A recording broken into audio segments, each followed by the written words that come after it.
সুস্থ মানুষের কতটুকু পানি খাওয়া উচিত এটা কিন্তু একটা গুরুত্বপূর্ণ প্রশ্ন। বেশিরভাগ ডাক্তারই তারা প্রেসক্রিপশন পারে লিখে দেন প্রচুর পরিমাণ পানি পান করবেন। আসলে এটা একটা ধারণা ছিল যে হয়তো পানি খেলেই কিডনি পরিষ্কার হবে, ধুয়ে মুছে ছাপ হয়ে যাবে। আসলে কিন্তু ব্যাপারটা তা না। বেশি পানি একটা পর্যায়ে শরীরের জন্য টক্সিকও বটে। যেমন তখন যাদের কিডনি ফেলিউর রোগী তারা তো অবশ্যই পানি মেপে খাবেন। আবার বেশি পানি খেলে ফ্লুইড ওভারলোড হতে পারে। বাচ্চাদের যদি বেশি আইভি ফ্লুইড দেওয়া হয় ফ্লুইড ওভারলোড হয়, হার্ট ফেলিউর হতে পারে। আবার যাদের হার্ট ফেলিউর বা কার্ডিয়াক কম্প্রোমাইজ আছে, ইডেমা আছে, তাদেরকে বেশি পানি পান করা যাবে না।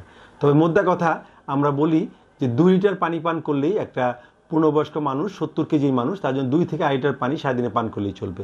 তার চেয়ে বেশি পানি পান করার দরকার নেই। কেউ যদি গরম আবহাওয়ায় কাজ করে এবং যদি আবহাওয়া গরম থাকে, বাইরে কাজ করে, ফিজিক্যাল লেবার করে, সেক্ষেত্রে হয়তো 2.5 থেকে 3 লিটার পর্যন্ত পানি পান করতে পারে। এবং এক্ষেত্রে আমরা তাকে বলবো তার প্রস্রাবের পরিমাণটাও খেয়াল রাখা, যে দিনে 1.5 লিটার পর্যন্ত প্রস্রাব যদি তার হয় সেক্ষেত্রে সেটাকে আমরা স্বাভাবিক ধরে নিই।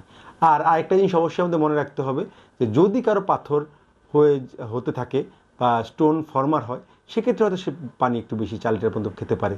কিন্তু তার চেয়ে বেশি পানি পান করা অবশ্যই পরিহার করতে হবে।